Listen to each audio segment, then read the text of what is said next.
Investigando el sanatorio maldito de Willow Hill, caso real de terror. Aquí continúa la historia exactamente en el mismo punto que nos quedamos. Sentí como mi respiración se volvía pesada, como si el aire hubiese adquirido un grosor imposible. No veía nada, solo escuchaba mi nombre repetirse una y otra vez, pero cada vez más cerca, como si la voz tratara de adivinar en qué punto exacto del pasillo estaba yo. Intenté encender la linterna, pero no respondía.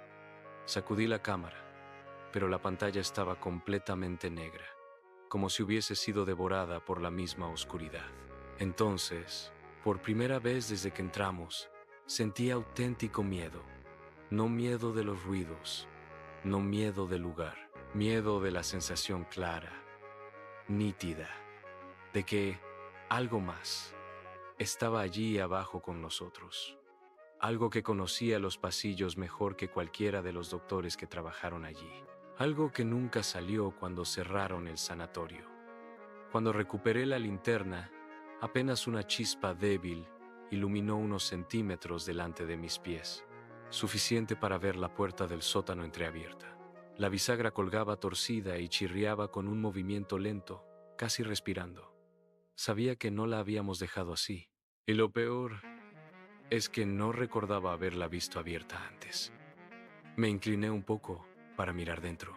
El aire que salió de ahí era tan frío que me cortó la piel.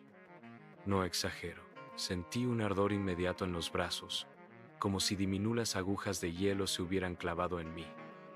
Detrás de mí, uno de mis compañeros murmuró, no bajes. Pero su voz estaba lejos, muy lejos. Lejos como si yo hubiese retrocedido décadas y ellos siguieran en el presente.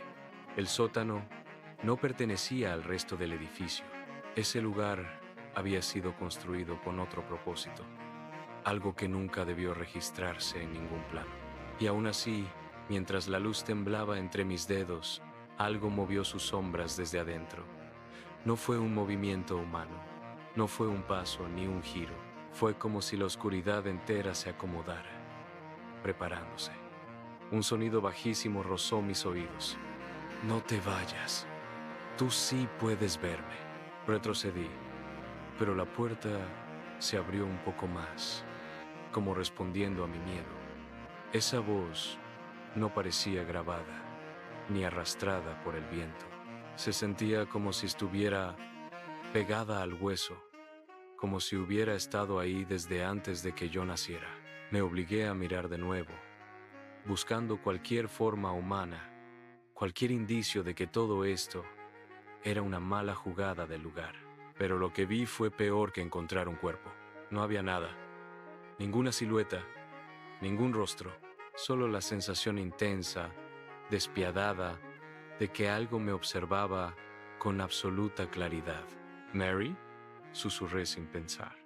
La respuesta fue un golpe brutal contra la pared interior del sótano, un impacto tan fuerte que levantó polvo del marco de la puerta y me obligó a dar un paso atrás. Pero ese golpe no fue lo peor. Lo peor fue lo que vino después. Pequeños dedos, golpecitos suaves, como uñas tocando la madera desde adentro, como si algo pequeño, o tal vez no tan pequeño, intentara abrir camino con paciencia. Uno de mis compañeros me tomó del brazo. Tenemos que irnos ya.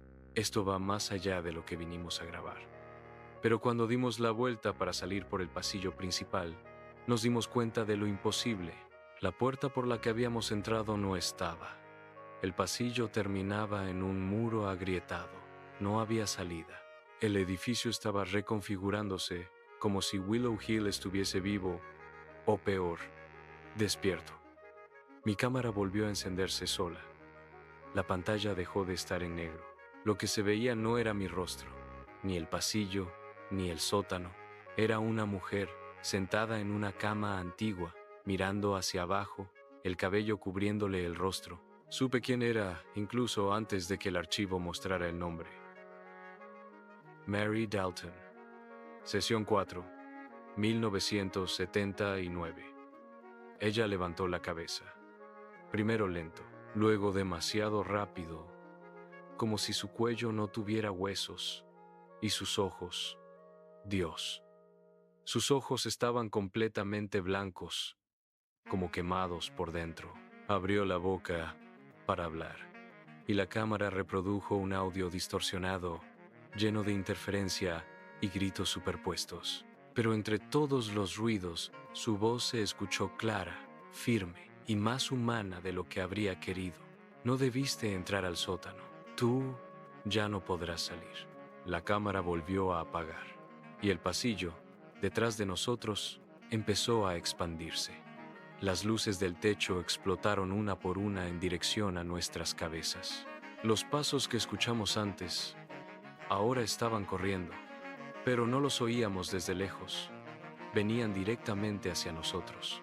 Lo que sucede cuando logramos o no escapar del sanatorio. Escribe en los comentarios y sígueme para pertenecer a esta familia. La voz pronunció mi nombre con una claridad imposible, como si la persona o lo que fuese estuviera a solo unos centímetros de mi oído, pero yo sabía que no había nadie allí. Mis compañeros estaban detrás de mí, paralizados, conteniendo el aliento, y sin embargo, la voz había salido del frente. No pude evitarlo. Levanté la linterna lentamente, en un movimiento tan tenso que mis dedos temblaban sobre el botón. La luz parpadeó, luchando contra la humedad y el polvo en el aire, hasta estabilizarse. Frente a nosotros, el pasillo seguía vacío, excepto por una figura. No era una persona completa. Era como una silueta, una sombra más oscura que la propia oscuridad.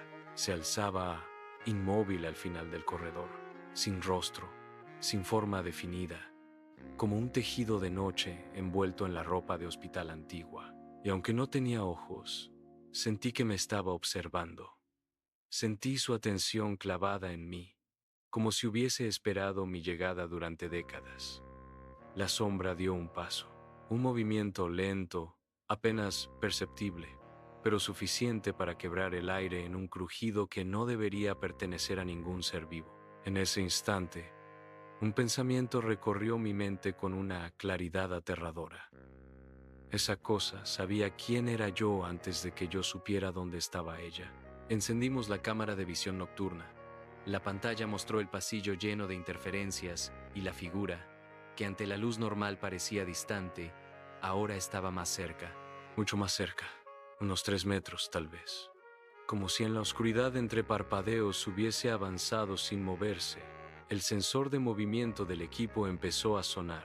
Bip, bip, bip, bip, bip, bip.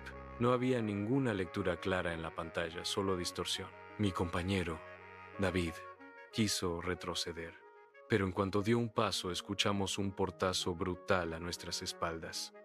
La salida del pasillo. La única vía, sin escombros. La puerta, que había quedado trabada por años, ahora estaba cerrada con una fuerza imposible de la que no éramos capaces de explicar. Quedamos atrapados. La sombra dio otro paso. Esta vez, incluso sin visión nocturna, fue evidente. Su silueta parecía deformarse, como si su cuerpo estuviera desgarrándose desde dentro. Y en ese momento se escuchó algo que hasta hoy juro no fue una alucinación, un murmullo. Venía de detrás de la sombra, luego otro y otro. Eran voces múltiples, cientos, tal vez miles, como si las paredes mismas susurraran desesperadas. Una de ellas repitió: «No la abras otra vez, no la abras». Miré a mi alrededor intentando entender, y ahí lo vi, una puerta oxidada con un número grabado que casi no podía leerse. Sala 13. B. Contención especial. La sombra se detuvo frente a esa puerta, como un guardián esperando. Sus contornos vibraban, como si su forma luchara por mantenerse unida. Y entonces ocurrió lo impensable. La puerta, cerrada con cadenas, se abrió sola con un chirrido que heló la sangre. Dentro, un olor nauseabundo emergió como una oleada. Humedad, óxido y algo más. Algo que reconocí con un instinto primitivo. Olor a muerte antigua. Pude sentir el peso de las historias, de las voces atrapadas por años, luchando por salir. El aire allí dentro parecía tan denso que costaba respirar. Entré, no porque quisiera, sino porque sentí que algo me empujaba, como si la historia misma me exigiera presenciar lo que seguía oculto. El cuarto era pequeño, un catre oxidado, un escritorio arrancado de raíz, y en la pared cientos de marcas de uñas, como si alguien hubiese intentado escapar arañando el concreto. Algunas marcas eran tan profundas que aún hoy me pregunto qué clase de fuerza se necesitó para dejarlas allí. Sobre la cama había una carpeta, un archivo médico, el nombre Mary Dalton, la misma paciente, la misma cuya muerte había quedado en duda. Abrí el archivo con manos temblorosas. Las primeras hojas estaban manchadas, mojadas por años de filtraciones, pero otras, más recientes, estaban prácticamente intactas. En una de ellas, escrita a mano con una letra frenética, decía: es mayor que... no está muerta. Nunca estuvo muerta. Es mayor que... solo la encerraron, donde nadie puede verla. Es mayor que... donde todos escuchamos sus pasos. De pronto, un golpe sacudió la habitación, uno tan fuerte que los expedientes cayeron al suelo. La sombra seguía allí, bloqueando la salida, pero ya no estaba sola. Detrás de ella, la oscuridad comenzó a tomar forma. Manos que se extendían desde la nada, rostros deformados por el sufrimiento, gritos ahogados que parecían congelarse en el aire antes de convertirse en eco. Y entonces, en mi cámara, apareció algo que no esperábamos. Una figura femenina, de ojos hundidos, rostro delgado y piel pálida, como ceniza. Mary, no como un fantasma, no como una visión, sino como si aún estuviera viva, como si hubiera pasado décadas atrapada entre ese cuarto y algo que no somos capaces de comprender. Su boca se movió lentamente, sin aire, sin sonido, pero pude leer sus labios. Ayúdame. Y en ese instante, la cámara se apagó. La linterna también. Los sensores murieron. Solo quedó la oscuridad. Una oscuridad que no era ausencia de luz. Era presencia de algo más. Sentí una mano helada tocar mi nuca. No era la de un compañero. Era demasiado delgada, demasiado fría, demasiado desesperada. Y ahí entendí que no debimos abrir esa puerta, que hay archivos que deben permanecer cerrados y que Willow Hill nunca estuvo abandonado. Solo estaba esperando que alguien volviera a escuchar, esperando que alguien, como nosotros, trajera luz donde solo había sombra, esperando que yo entrara. Y ahora que entré, ya no sé si voy a poder salir. Si quieres que continúe revelando lo que descubrimos en el sótano de Willow Hill, sígueme y forma parte de esta familia que nunca deja de buscar la verdad.